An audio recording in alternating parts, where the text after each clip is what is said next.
Can I ask you something this morning?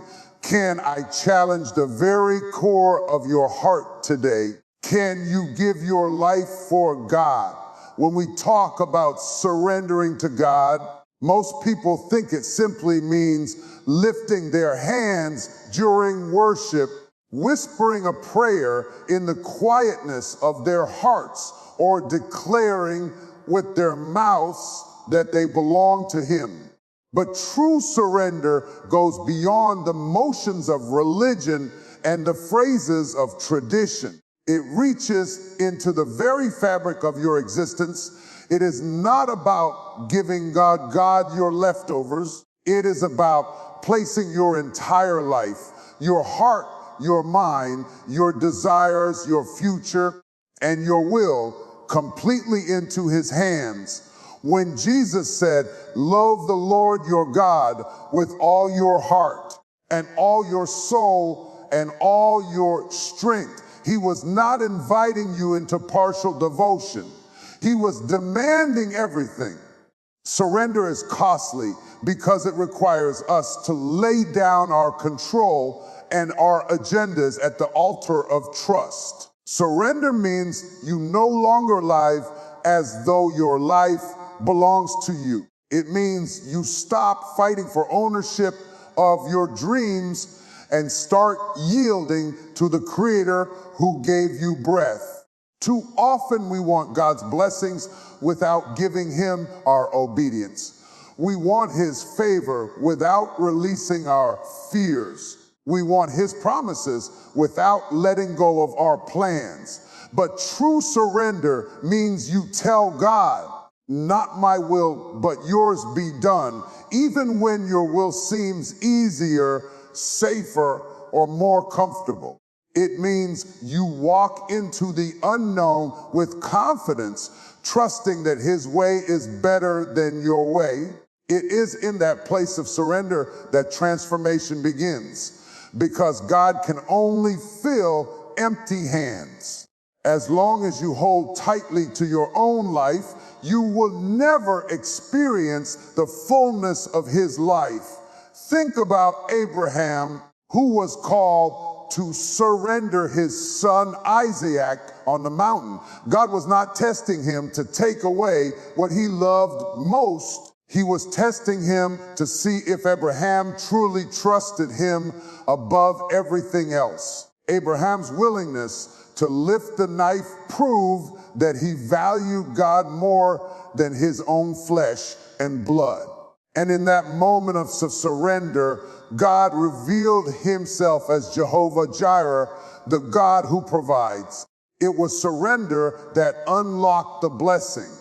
The same principle applies to us. What we are willing to place on the altar determines the level of glory God can reveal in our lives. You cannot cling to both the promise and your pride. You cannot cling to both your desires and His direction. You must decide if you truly trust Him enough to release it all. Surrender is not about weakness. It is about strength. It takes strength to let go. It takes strength to stop controlling outcomes. It takes strength to stand still and know that He is God. Anyone can fight to hold on to their life, but it takes courage to trust God enough to give it away. When you surrender your life to God, you are not losing, you are gaining. You are exchanging your brokenness for His wholeness. You are trading your anxiety for His peace. You are letting go of temporary pleasures in order to take hold of eternal promises. And this exchange only happens when you are willing to trust Him completely with your life.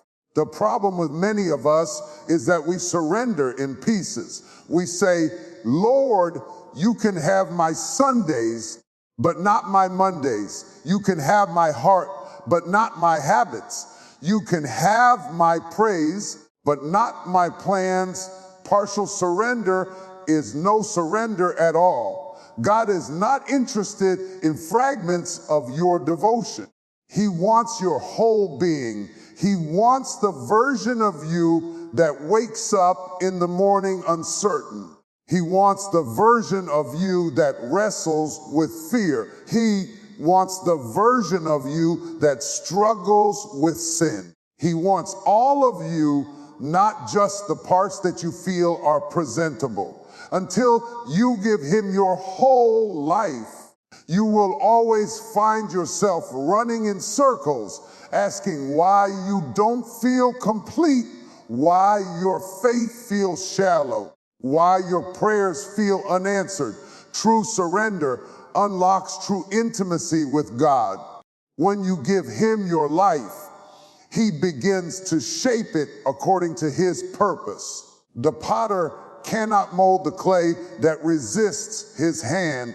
The sculptor cannot shape the stone that refuses his chisel. And God cannot transform the life that refuses his surrender.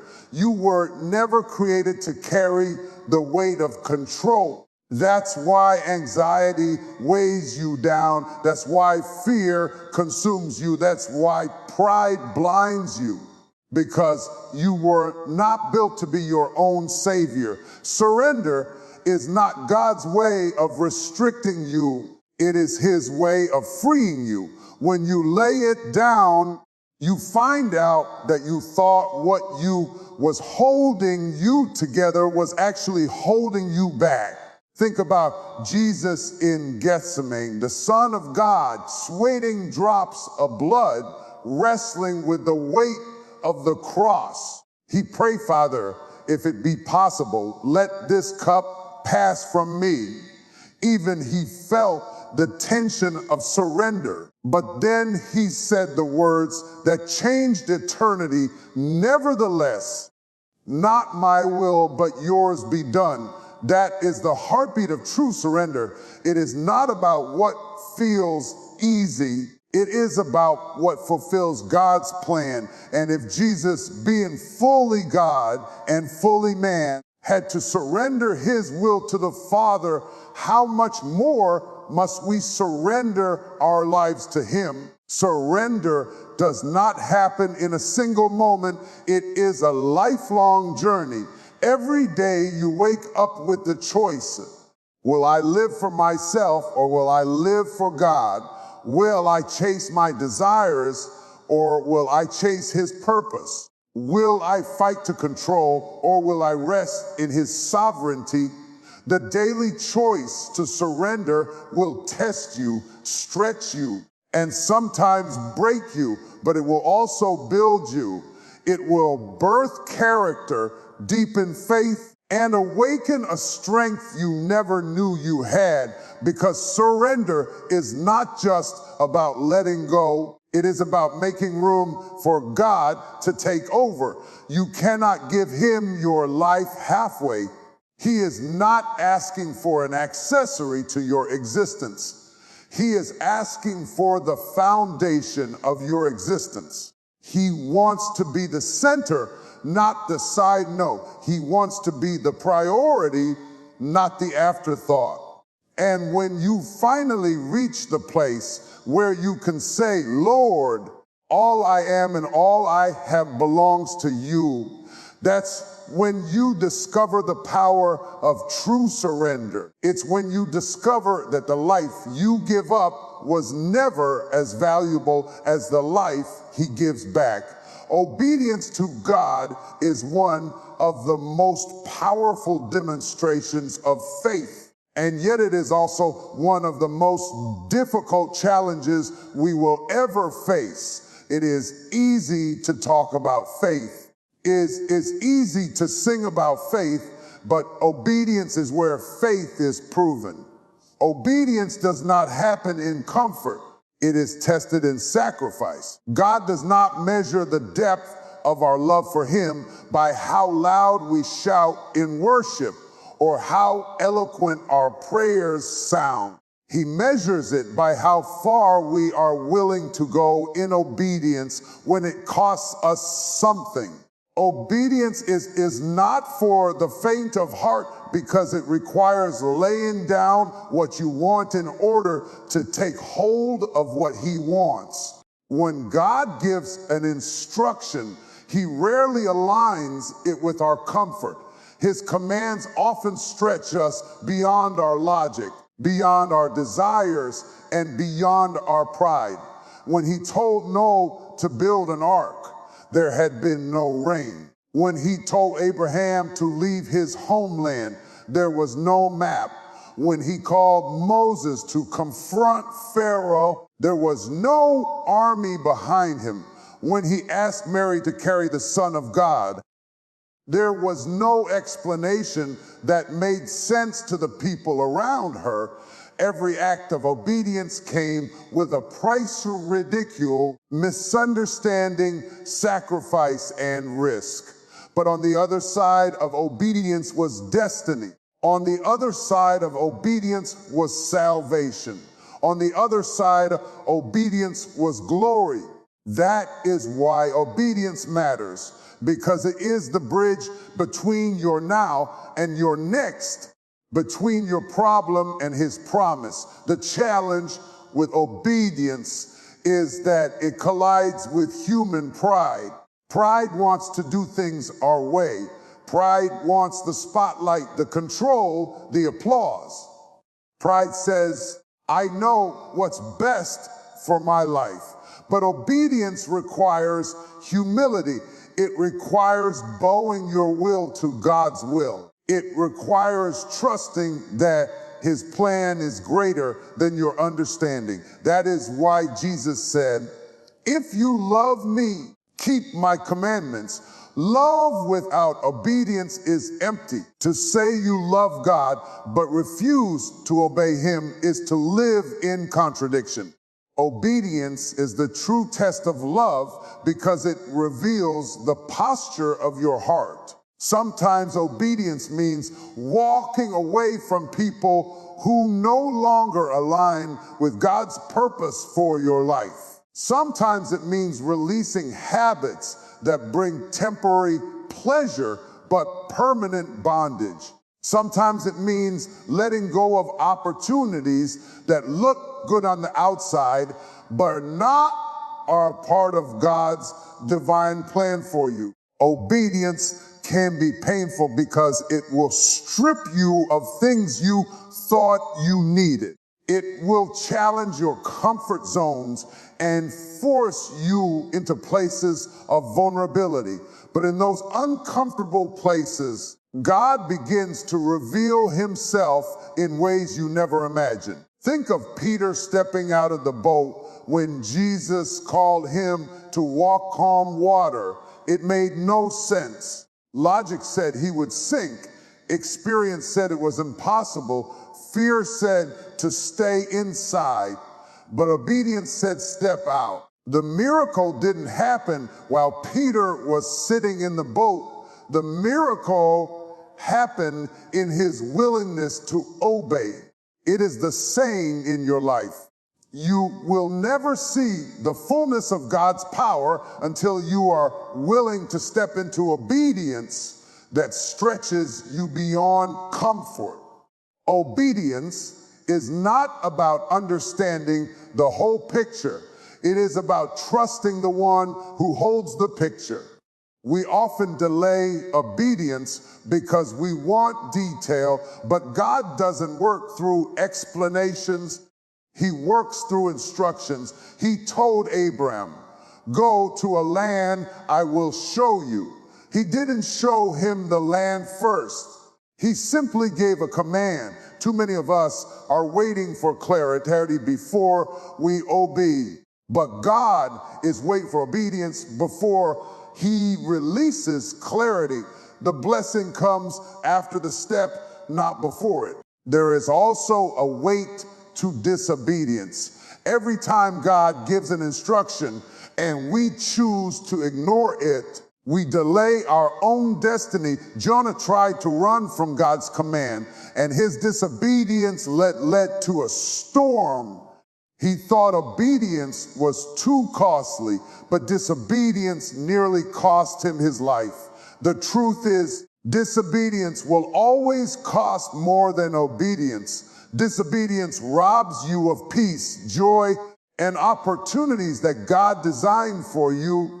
It creates detours that waste time, energy, and resources. When you refuse to obey, you don't just resist God, you resist your own blessing. Obedience also requires timing. Delayed obedience is still disobedience. When God gives you an instruction, you cannot wait until it feels convenient. Imagine if Noah had waited to build the ark until the first drops of rain began to fall. Imagine if Mary had delayed her yes until she was sure everyone would understand. Imagine if Jesus had waited to go to the cross until it felt easy. The call of God demands immediate obedience, even when it does not make sense. And here's the paradox. What feels like a sacrifice in obedience always turns into greater reward. Abraham was willing to give up Isaac, and God blessed him with descendants as numerous as the stars. The widow of Zarephath was willing to get Elijah her last meal, and God multiplied her flour and oil. The disciples were willing to leave their nets, and God made them fishers of men. The cost of obedience always produces a greater return than you could ever imagine. At times, obedience will isolate you. Not everyone will understand why you are making the choices you make. Not everyone will celebrate your yes to God. Some will mock you. Some will question you. Some will walk away from you. But you have to be willing to obey, even if it costs you relationships, opportunities, or approval. Because obedience is not about pleasing people, it is about pleasing God. When your loyalty to Him is greater than your need for validation, you are walking in true obedience. God does not ask for obedience to make your life harder. He asks for obedience to make your life fuller. Every command of God is rooted in His love. He knows what lies ahead, and His instructions are designed to guide you into His perfect plan. Even when it feels like He is taking something from you, in reality, He is preparing to give you something better. Obedience may close one door, but it always opens another door that leads to purpose and fulfillment. And so obedience becomes the key that unlocks everything God has prepared for your life. It is the proof that you trust Him, the evidence that you love Him, and the pathway that leads you to destiny. Following Christ is not a part-time calling. It is a daily surrender, a moment-by-moment decision to lay down your life and pick up the cross. Too many treat Christianity like an occasional event, something they put on like a Sunday suit, polished and ready for church, but taken off as soon as the service is over. Yet Jesus never invited His disciples into part-time devotion. He did not say, follow me when it's convenient. He did not call them to carry their cross only when it was easy. He said, if anyone will come after me, let him deny himself, take up his cross daily, and follow me daily, not weekly, not monthly, daily. Because following Christ is not about fitting Him into your schedule. It is about giving Him your life.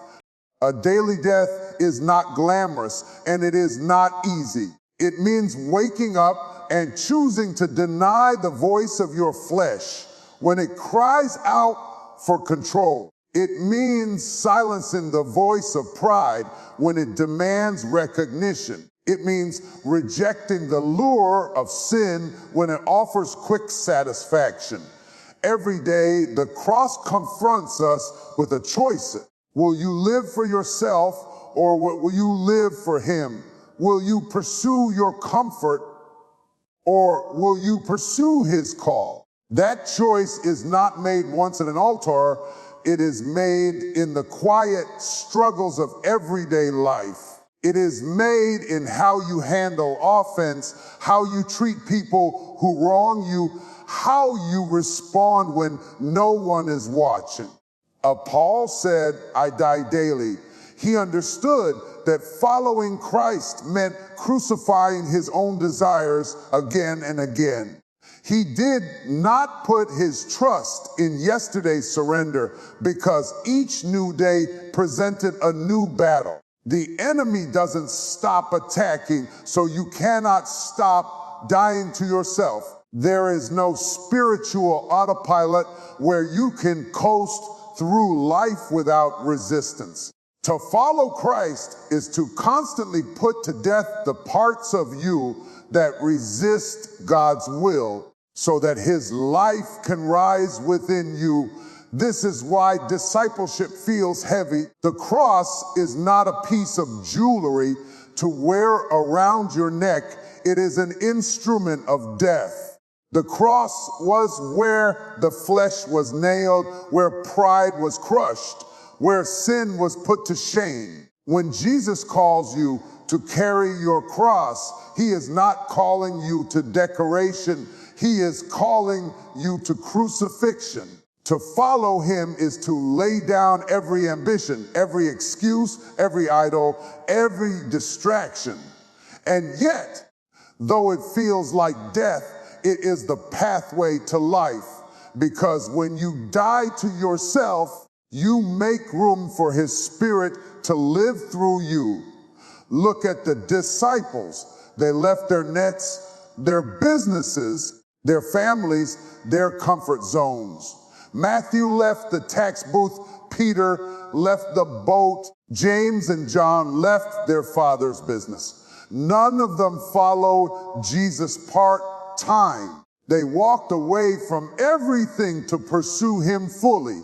That was not casual commitment. That was radical surrender. And even then, Jesus reminded them that following Him would come with a cross. He told them plainly that they would be hated, persecuted, rejected, even killed. He did not sugarcoat the cost. He made it clear the call to follow Him was also a call to suffer with Him. The struggle many face today is wanting the crown without the cross. We want resurrection without crucifixion, blessings without sacrifice, glory without surrender. But the kingdom of God does not work that way. If you want the power of His resurrection, you must first share in the fellowship of His suffering. You cannot bypass the death of self and still expect the life of Christ to overflow in you. Following Him is not about convenience. It is about covenant. It is not about what you gain, but about what you are willing to give up. And yet this daily death is not without reward. For every time you lay down your will, you make space for His will to unfold. For every time you crucify your pride, you make room for His glory. For every time you put to death the desires of the flesh, you awaken the fruit of the Spirit: love, joy, peace, patience, kindness, goodness, faithfulness, gentleness, self-control. These are not born in the soil of self-indulgence. They are birthed in the soil of surrender. Only when you die to yourself daily can these fruits grow and flourish in your life. Even Jesus Himself modeled daily surrender. He often slipped away to pray, not because He was weak, but because he understood that every day demanded fresh submission to the Father's will. In Gethsemane, he prayed until sweat like drops of blood poured from his body. He could have called angels to deliver him. He could have chosen another way, but he surrendered. Not my will, but yours be done. If the Son of God had to die to his own human will in order to fulfill his divine mission, how much more must we die daily to fulfill ours? Following Christ daily means your faith cannot be seasonal. You cannot serve him when times are good and abandon him when times are rough. You cannot praise him when he blesses you and curse him when he prunes you. True discipleship is consistent, enduring, unwavering. It holds fast in the fire. It remains steadfast in the storm. It clings to him even when the cross feels unbearable. Because the truth is, if you carry your cross long enough, you will find that resurrection always follows crucifixion. Life always follows death. Glory always follows suffering. There will be days when you want to put the cross down, days when surrender feels too heavy, when obedience feels too costly, when the weight of sacrifice presses hard against your shoulders. But those are the days that define your discipleship. Anybody can follow Jesus when the road is easy, but the true mark of a disciple is faithfulness when the way is narrow, when the cost is high, when the world says turn back. That is when your daily death becomes a living testimony of your devotion. This daily death also sets you apart. While others chase success by stepping on people, you humble yourself and trust God to lift you. While others cling to grudges, you forgive because you know the cross demands it. While others live for possessions, you live for purpose. The cross you carry makes you different. It reminds you that your life is not your own, that you were bought with a price, that every breath you take belongs to the one who gave his life for you. And so following Christ is not a casual choice. It is not a part-time agreement. It is a daily surrender, a continual death to self. It is laying down your life piece by piece, moment by moment, so that his life can rise within you. It is not easy, it is not comfortable, it is not convenient, but it is the only way to truly live. Even Jesus taught this truth when he said, unless a grain of wheat falls into the ground and dies, it remains alone. But if it dies, it produces much fruit. In other words, what you release in death, God replaces with multiplied life. Your willingness to let it go is the seed that unlocks your harvest. If you clutch the seed, it remains small, but if you release it, it becomes something beyond your imagination. That is why he calls us to surrender. That is why he asks us to trust him with what we love, because he sees the harvest that you cannot see. Releasing is not always about material things. Sometimes it is about releasing bitterness so he can replace it with peace. Sometimes it is about releasing shame so he can replace it with forgiveness. Sometimes it is about releasing fear so he can replace it with courage. Sometimes it is about releasing your need to control so he can replace it with rest. The exchange is always in your favor. God is never trying to take from you. He is trying to free you so he can give you what you really need. But here is the challenge. God often asks you release before you see the replacement. He asked Abraham to lift the knife before he revealed the ram. He asked the widow to give Elijah her last meal before he multiplied her supply. He asked Peter to cast his net one more time before the boat overflowed with fish. He asked Joshua to march around Jericho before the walls fell. The pattern is always the same: release first, replacement second. Trust is proven in the release. Faith is tested in the letting go. Sometimes what you need to release is not something bad, but something good that has become an idol. Isaac was not evil, but Abraham had to prove that he loved God more than the promise. Your career is not evil, but if it takes the place of God, he will call you to release it. Your relationship is not evil, but if it becomes an idol, he will call you to surrender it. Even your dreams, as pure as they may be, must be laid down so that his dream can rise within you.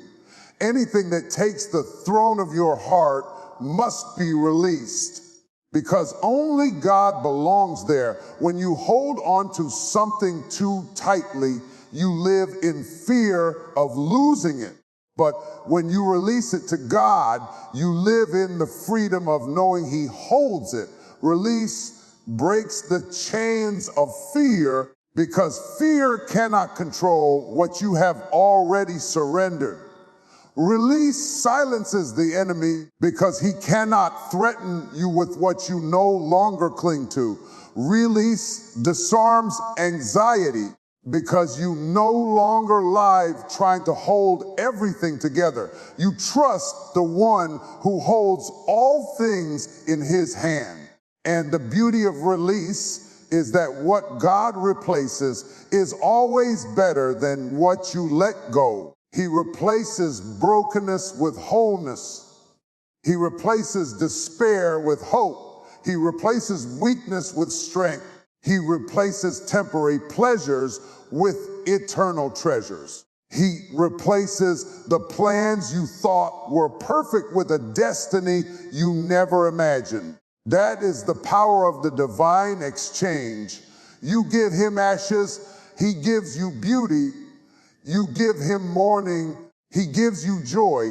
You give him heaviness, he gives you praise. If you truly believe that God is a good father, then you must also believe that whatever he asks you to release, he is planning to replace with something far greater. The act of letting go is never the end. It is the beginning of transformation. The cross itself was the greatest example of this truth. On the cross, Jesus released his life. He surrendered his breath. He let go of everything. And 3 days later, the Father replaced his death with resurrection, his shame with glory, his suffering with eternal victory. That is what happens when you release. Resurrection always follows crucifixion. Gain always follows surrender. Life always follows death. Your faith is not proven in the moments when blessings overflow, when doors swing wide open, when favor surrounds you like a shield. Anybody can believe when life is good, when prayers are answered quickly, when healing comes instantly, when provision shows up right on time. But true faith is not measured in the sunshine, it is tested in the storm.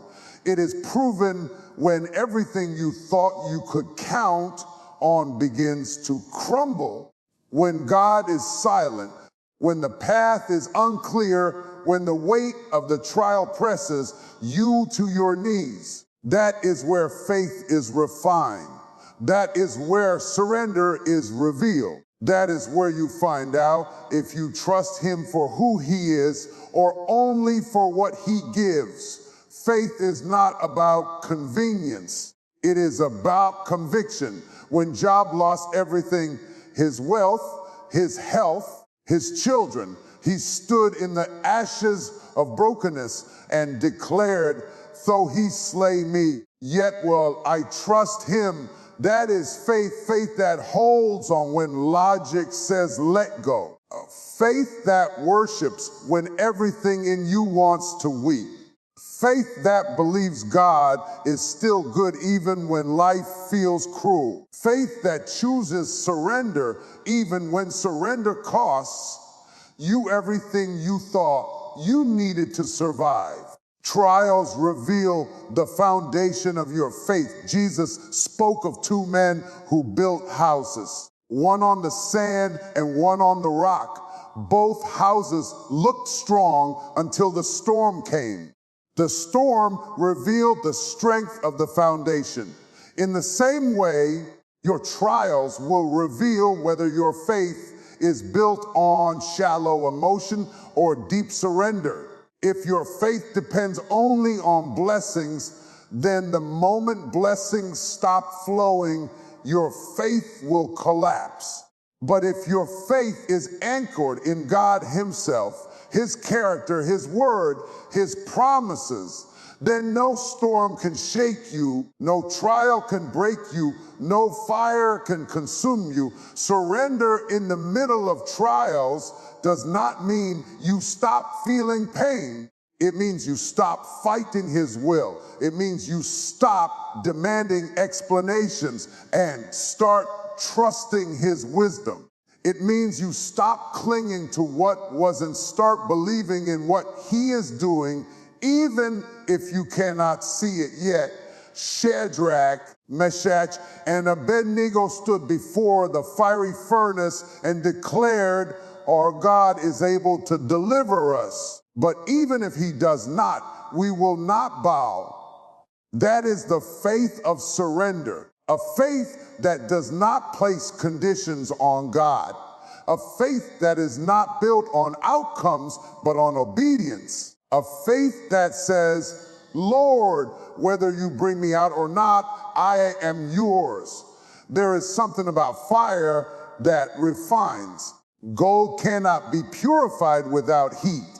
Diamonds cannot be formed without pressure. And faith cannot be proven without trials.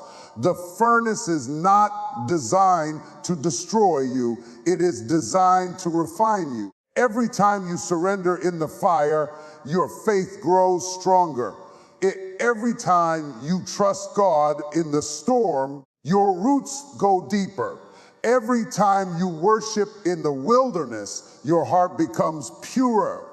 Trials are not punishments. They are opportunities for your faith to come forth as pure gold. Faith without trials is theoretical.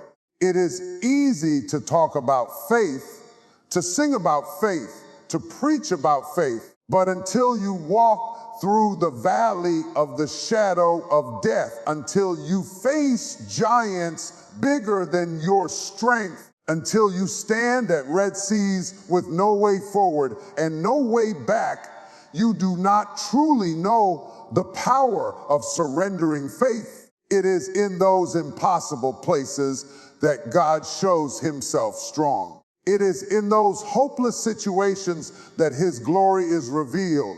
The trial becomes the stage, and your surrender faith becomes the testimony that shouts louder than any words could ever say. Surrender in trials also means releasing the need for control. We want to know how long the storm will last, when the answer will come, how the problem will be solved. But God often does not give timelines.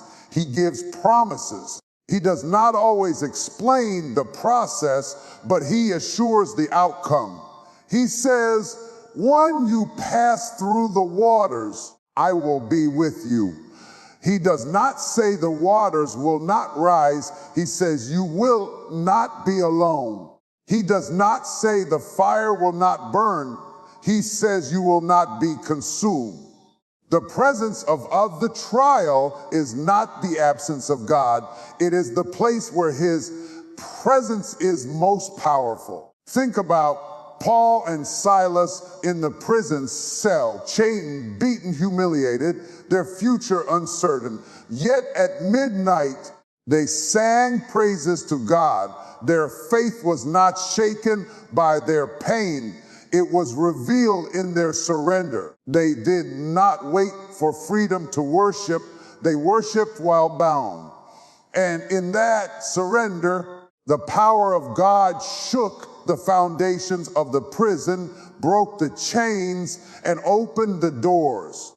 That is what happens when faith and surrender collide in the middle of trials. The very place of pain becomes the place of breakthrough. Surrender is not giving up, it is giving over. It is saying, Lord, I cannot carry this, but you can. I cannot see the way, but you already know it. I cannot fix this, but you are my healer, my provider, my deliverer. That kind of surrender shifts the weight from your shoulders to his. And when you stop trying to control the outcome, you start experiencing the peace that passes all understanding.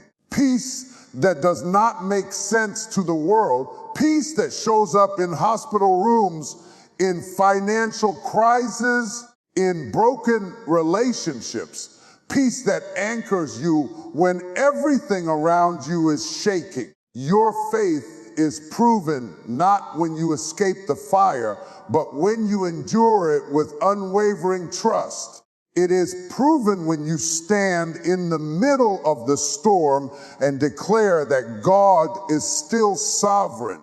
It is proven when you bow in surrender and whisper, nevertheless, not my will, but yours be done.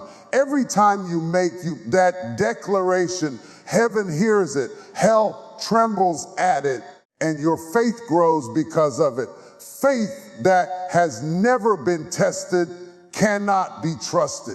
But faith that has walked through the fire, faith that has endured the storm, faith that has surrendered in the wilderness, that faith is unshakable. That faith becomes a light to others, a testimony of God's power, a witness that encourages who are still walking through their trials. Because your surrender is not just for you, it is for everyone who will see how you held on when you could have let go, how you trusted when you could have doubted, how you worshiped when you could have wept in despair. And so every trial becomes an invitation to deeper surrender, to stronger faith, to greater intimacy with God. The fire's not the end, it is the process. The storm is not the destruction,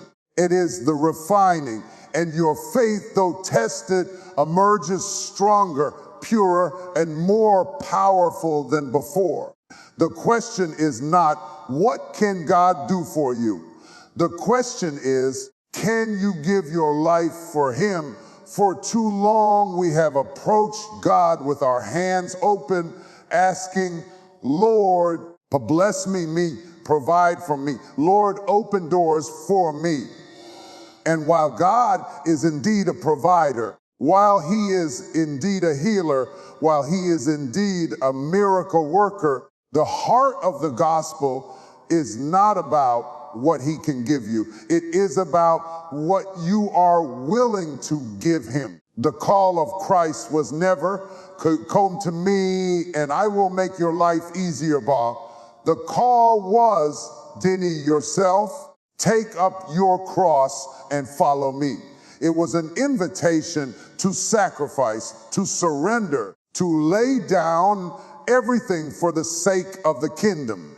The modern church often preaches a God of convenience, a God who exists to solve our problems and fund our dreams. But Jesus never painted that picture. He warned his disciples that the world would hate them because it hated him. He told them to count the cost before they followed. He declared, whoever loved father or mother, son or daughter or more than him was not worthy of him. He made it clear that following him was not a part-time agreement, but a total surrender. The gospel is not about consumerism. It is about covenant. It is not about asking, Lord, what can you do for me? But declaring, Lord, my life belongs to you, but can you give your life for him when it costs you reputation? When people misunderstand you, when they ridicule you, when they walk away because your faith makes them uncomfortable. Can you give your life for him when it costs you relationships? When the people you love do not understand why you are choosing obedience over compromise? Can you give your life for him when it costs you security?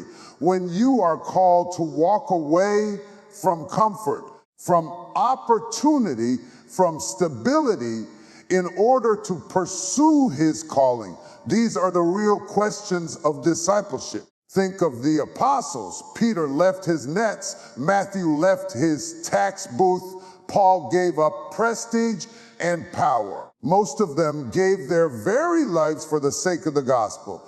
They were beaten, imprisoned, stoned, and executed. Yet they never turned back. Why? Because they understood that the question was not, what can God do for me? But what can I give to him? They had experienced his grace, his mercy, his presence, and they knew their lives were no longer their own. To live was Christ, and to die was gain. We live a culture that wants resurrection without crucifixion, glory without sacrifice, blessing without surrender. But the kingdom does not work like that. If Jesus gave his life for you, how can you not give your life for him? If he left the glory of heaven to hang on a cross, how can you cling to your comfort and call it devotion? If he shed his blood for your redemption, how can you withhold your obedience and still claim his name? Real love is not proven by words alone. It is proven by sacrifice. For God so loved the world that he gave it. That is the standard. Love gives, love lays down, love sacrifices. And if we truly love him, then we must be willing to give him our lives. Giving your life for God does not always mean physical death, though for many it has. It means dying daily. It means laying down your will, your pride, your desires, your dreams. It means saying, Lord, I am yours. My life is you. My plans are yours. My future is yours. It means using your time for his glory, your resources for his kingdom, your talents for his purpose. It means choosing holiness when temptation comes, choosing truth when lies surround you, choosing faith when fear presses in. Every choice is an offering. Every act of obedience is a sacrifice. Every surrender is a declaration that your life belongs to him. Even Jesus himself in the Garden of Gethsemane faced the weight of this question. As he prayed in agony, he said, Father, if it be possible, let this cup pass from me. Nevertheless, not my will, but yours be done. In that moment, he gave his life fully into the Father's hands. And because he surrendered, salvation was born. Your surrender may not look like a cross, but it will carry a cost. Yet on the other side of that cost is always purpose, always power, always glory. The truth is, you cannot outgive God. Whatever you give to him, he multiplies. Whatever you surrender, he sanctifies. Whatever you release, he redeems. But the giving must come first. Abraham had to be willing to give Isaac. The widow had to be willing to give her last meal. The disciples had to be willing to leave their boats, and you must be willing to give your life, not pieces of it, not fragments, not leftovers, but the whole. It is easy to say, Lord, I will give you my Sundays, but not my Mondays. I will give you my words, but not my thoughts. I will give you my praise, but not my plans. But partial surrender is no surrender at all. He wants all of you. He wants the part that is broken, the part that is afraid, the part that is ashamed. He wants the part that is hidden, the part you do not show anyone else. He wants every breath, every heartbeat, every moment. He wants your life. The question presses deep into the soul. Can you give your life for him when there is no applause, when no one sees the sacrifice, when no one celebrates your obedience, when no one understands the cost? Can you give your life for him when the road is lonely, when the nights are long, when the tears fall heavy? Can you give your life for him, not just when it feels good, but when it feels impossible? Because that is the essence of discipleship. That is the call of the cross. When you truly give your life to him, everything changes. You stop living for approval and start living for his glory. You stop chasing temporary pleasures and start pursuing eternal treasures. You stop holding on to what fades and start investing in what lasts forever. Life on earth is temporary, but the life you give to God echoes into eternity. Your surrender becomes your legacy. Your sacrifice becomes your testimony. Your obedience becomes the seed that blesses generations to come. So the real question is not whether God can heal you, deliver you, provide for you, or bless you. The real question is whether you can give your life for him, because when you do, you discover that he is more than enough, that his presence is better than possessions, that his purpose is greater than comfort, that his kingdom is worth everything you could ever lay down.